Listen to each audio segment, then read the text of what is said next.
Vamos. Glória a Deus, aleluia. Que bom poder estar novamente com todos vocês. Meu nome é Davi Fleitas, sou pastor da Igreja Evangélica de Ruti, em Zurich, Suíça. E cada semana estamos estudando a palavra de Deus, estudando as parábolas de Jesus. Así que fique conosco en estos minutos donde vamos a continuar aprendiendo, aleluya, mais da maravillosa palavra de Deus. E como sempre, Pai amado, em nome do Senhor Jesus, te pedimos que o Senhor tome esta reunião, tome este estudo e que teu Espírito, aleluya, nos ajude a compreender e a entender. Toca nossos corações para que podamos, Senhor, também experimentar teu amor, tua paz e perdoa todos nossos pecados. Em nome do Senhor Jesus. Amém e amém. Bem, como estava falando, hoje vamos a estudar outra parábola de Jesus, que é a parábola da semente de mostarda. Esta parábola la encontramos en Lucas 13, 18 a 19. Somente son 2 versos, mas, como sempre, para compreender a parábola de Jesus, temos que conhecer o contexto. ¿Y cuál es el contexto de esta parábola que encontramos en Lucas 13? Ven, Jesús estaba ensinando en una sinagoga no sábado, ¿sí? Y él vio una mujer, a palavra de Deus diz que ela tinha um espírito de doença há 18 anos e ela andava curvada. Jesus a viu e isso chamou a sua atenção e curou a ela dessa doença. Mas a palavra de Deus diz que o principal da sinagoga ficou zangado porque Jesus curou no sábado, ao que Jesus respondeu a él y a todos que estaban por ahí criticando a Jesús, que eran hipócritas. ¿Por qué? Porque se les alimentaban y daban agua a seus animais também no sábado. E então Jesus pergunta por que esta mulher não deveria ser libertada de sua doença, sendo ela filha do Abraão. E então Jesus conta esta parábola. Então temos que compreender bem por que Jesus fala esta parábola. Y el contexto es este. Él está falando en una sinagoga, él está ensinando a palabra a una mujer con una doença. A palavra de Deus diz em algumas traduções que ela tem um espírito de enfermidade. E ela, quando vem, ora por ela e é sanada. Mas em lugar de que o principal da sinagoga e muitos que estavam lá glorificaram a Deus, começam a queixar porque ele faz isso em dia de repouso. Entonces vemos aquí como, infelizmente, para algunos en aquella época era más importante a ley y los mandamientos, aleluya, que as pessoas. Ok? Então Jesus fala da seguinte parábola. Es muy importante este contexto para poder comprender, aleluya, esta parábola. Dice, ele, pois, dizia, a que é semelhante o reino de Deus e a que o compararei? Aqui tengo que fazer uma pausa, porque Jesus usa comparações com o reino de Deus. Você vai encontrar que em muitas ocasiões Jesus fala, o reino de Deus é como, compararei o reino de Deus a... Jesus usou essa frase, o reino de Deus, em diversas ocasiões para explicar como funciona o seu reino. Como é seu reino?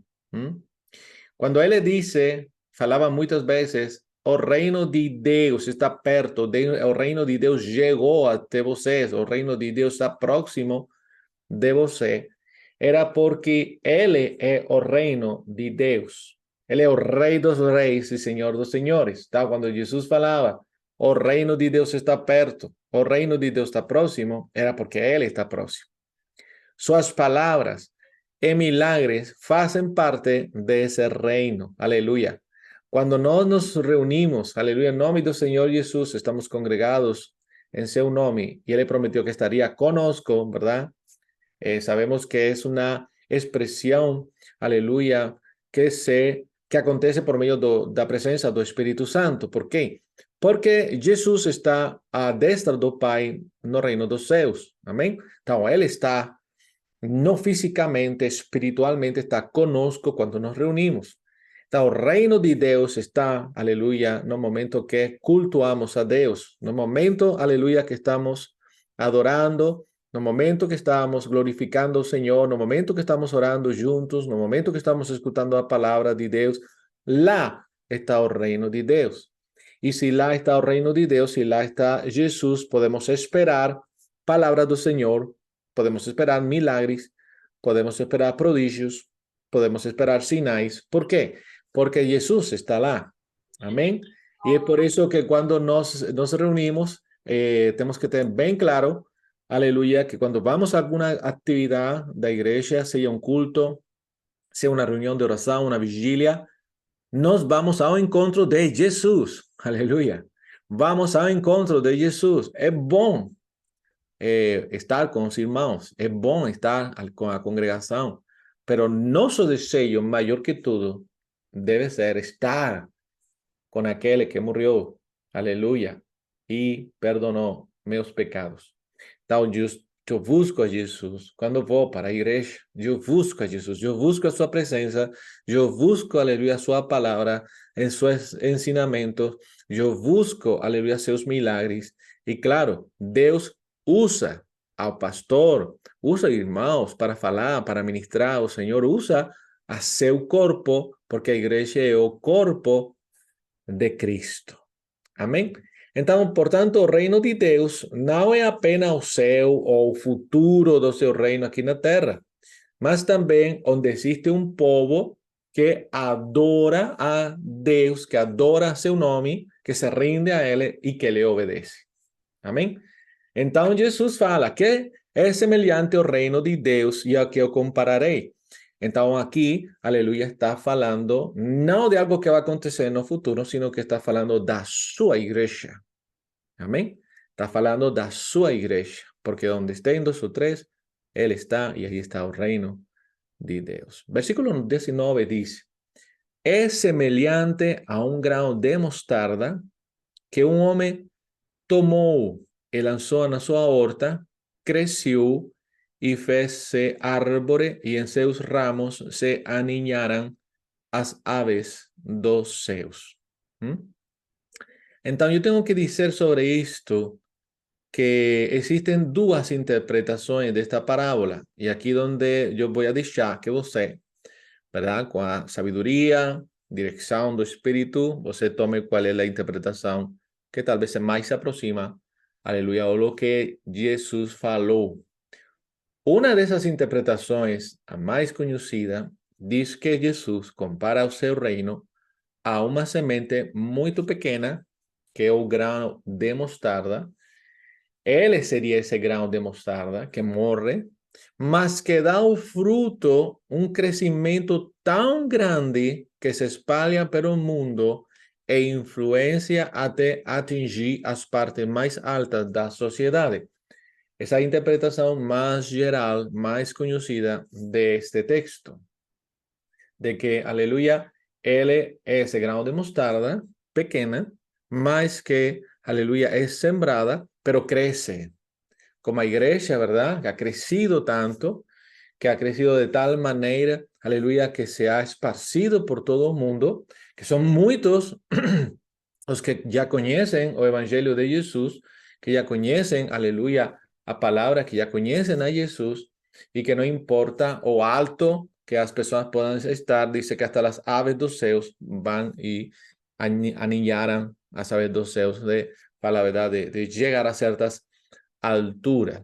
Essa é uma interpretação geral. Muitos interpretam assim, acreditam que isso é o que está falando Jesus, e é possível que seja assim. Amém? Não estou dizendo que não seja. O que acontece é que há outra interpretação que a mim, pelo menos, me deu que pensar, e a ver se você também dá que pensar. Outra interpretação diz que, devido ao contexto do texto, lembre-se qual é o contexto. Jesus está na sinagoga, está ensinando, uma mulher chega com uma doença, Jesus sana, mas infelizmente o principal da sinagoga e muitos se queixam de que Jesus cura essa mulher no sábado, e Jesus fala: hipócritas, você ajuda os seus animais no sábado, eu não vou ajuda esta filha de Abraão, ¿verdad? E a palavra aí termina, essa história termina de que ficaram envergonhados, mas outros estavam alegres pelos milagres do Senhor Jesus. Então, há uma interpretação diferente, não tão diferente, pero que dice que debido a ese contexto debería ser considerado como una descripción da corrupción na comunidade do reino. Voy a repetir esto. Este texto, esta parábola, debería ser interpretada como una descripción da corrupción na comunidade do reino. ¿Por qué? Primeramente porque o grão de mostarda es una planta que, como dice aquí, creció anormalmente como un árbol tan grande que en seus ramos se aniñaran a saber dos seus. Então, a planta da mostarda realmente no crece tanto como para que los pájaros, ¿verdad? Las aves aniñaran en sus ramas. Entonces, en algunas parábolas anteriores, cuando Jesús fala dos pájaros, él lembra aquella parábola do semeador, que él va tirando, ¿verdad? A semente, y dice que una cae no camino y le llegan los pájaros, aves, y comen. Y él fala que esos son los emisarios de Satanás que roban a palabra. Pues esta interpretación dice que cuando fala de esas aves, está falando de emisarios de Satanás que colocan a su casa en ese reino anormalmente crecido, que creció tanto como un árbol cuando realmente a mostarda, o grão de mostarda, da una planta no tan grande como un árbol. Entonces, la planta de mostarda generalmente no crece além do que se llamaría un arbusto. En su tamaño normal, dice que sería prácticamente improbable de la nidificación para pájaros. O grande crecimiento semelhante a un árbol de esta semente de mostarda describiría algo que no es natural. Y esta interpretación dice que esta parábola entonces describe con precisión o que a comunidade do reino se tornou nas décadas e séculos após a cristianização do Império Romano. O que aconteceu? Pois que a igreja cresceu tanto que os governos humanos se tomaram aliança com a igreja. Quando o governo humano fez aliança com a igreja, então aí se corrompeu, llevó a corrupción a iglesia. Y ahí donde encontramos, ¿verdad? Cómo prácticamente a Biblia fue sacada da igreja, como en nombre de Jesús, en nombre de Dios, fizeram cosas terribles.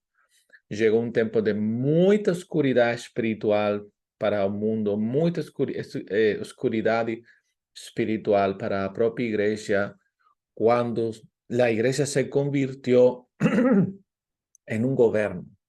¿Sí? No quiero dizer nomes, mas você já sabe do que eu estou falando.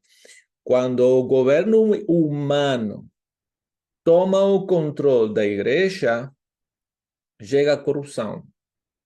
E isso aconteceu em muitos séculos. Isso não significa que nesses séculos, aleluia, não havia igreja. Eu acredito que havia crentes. Eu acredito que em tempos mais oscuros da cristiandade, habían crentes, habían filhos y filhas de Dios, mas não o poder dessa igreja era tão forte que se você não falava e não obedecia às tradições, às costumes que ensinava, pues você era inimigo dessa igreja. Então essa igreja cresceu anormalmente, segundo esta interpretação, como ese árbol, y con una influencia y un dominio tan grande que hasta esas aves que en otras parábolas representan los demonios, hicieron nido, hicieron niño, aleluya, para mucha corrupción. Então, eu quero deixar aqui estas duas interpretações porque acho que são muito interesantes. Realmente, ambas são certas, no sentido de que realmente a igreja cresceu muito. A igreja do Senhor ha crescido tanto que graças a Deus, pela misericórdia e o amor do Senhor, são poucos os países onde não se conhece de Jesus, ou as pessoas não têm liberdade para poder ler a Bíblia. Cada vez são menos os países. A palavra de Deus se ha traduzido a inumeráveis idiomas, dialectos, e cada vez mais as pessoas têm, aleluia, acesso à palavra de Deus e mais com o internet, mais com o internet. Então, realmente a igreja do Senhor ha crescido e Apocalipse nos fala de que ele, João viu uma quantidade, a igreja dice como areia do mar. Então, realmente a igreja cresceu. Não podemos dizer que essa interpretação não é correta. Realmente é assim, a igreja cresceu. Mas, en el contexto da parábola, donde vemos corrupção dentro, ¿verdad?, do sacerdócio de Israel, que en lugar de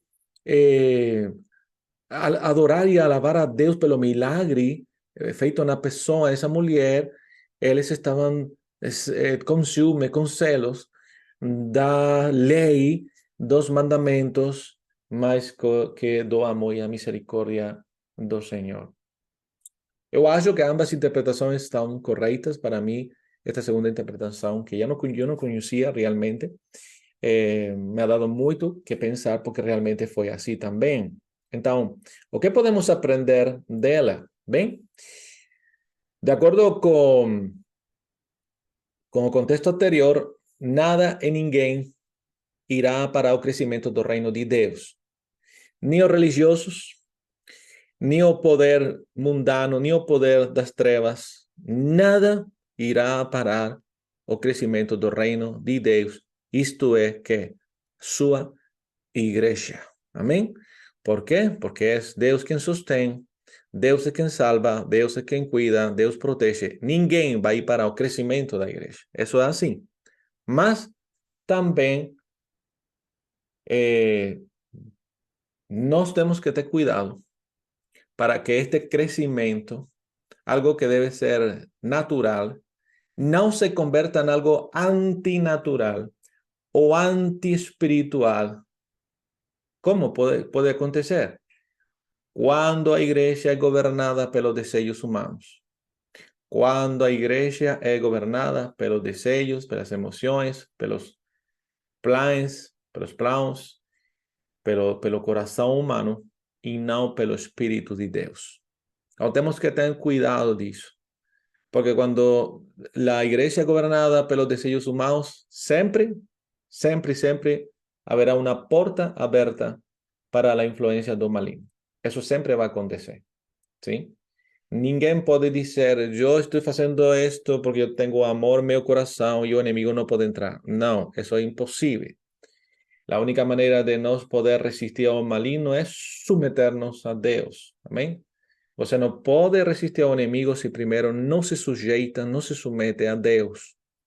Se não se submete a Deus, você não tem poder, aleluia, para resistir ao inimigo. Isso está claro no Tiago. Amém?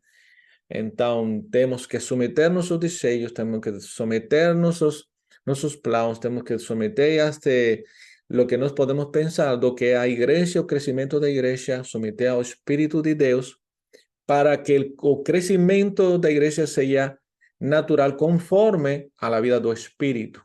Amém? E não seja algo antinatural ou anti-espiritual. Então, eu acho que podemos acreditar nestas duas interpretações desta maravillosa parábola que o Señor falou. Y estas son de esas parábolas que o Señor falou a muitos para que escutaran, mas não entenderam. Mas glória a Deus que nós podemos agora sim entender o que estava falando Jesus. A igreja, ninguém vai poder que a igreja cresça, mas também temos que ter cuidado, sobre todo aqueles que estamos em certa autoridade dentro da igreja, de não tomar decisões para com a igreja pelos desejos humanos, pelo desejo, coração humano, mas sim pelo Espírito Santo. Amém? Gloria a Deus. A próxima semana, se Deus quiser, vamos a continuar con otra parábola que son os convidados para a festa de casamento. Uma parábola também muito conhecida e que fala, verdade, do momento em que vamos a entrar, aleluia, nas bodas do Cordeiro. Que acontecerá nessa parábola? Vamos a aprender na próxima semana. Pai amado, muito obrigado por este tempo, na tua presença, muito obrigado pela tua palavra. E eu peço a Deus que o Senhor abençoe poderosamente a cada pessoa que escutou, aleluia, esta palavra.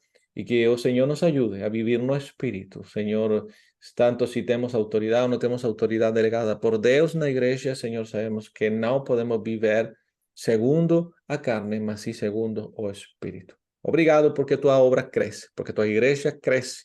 Aleluya. Ven pronto, Señor Jesús, a tu iglesia te espera. Amén y amén. Que Deus te abençoe poderosamente. Aleluya. Lembra, si vives aquí en Zurich o perto de Zurich, estás cordialmente invitado a nuestros cultos los domingos a las 4 de la tarde. Un abrazo y que Dios te abençoe poderosamente.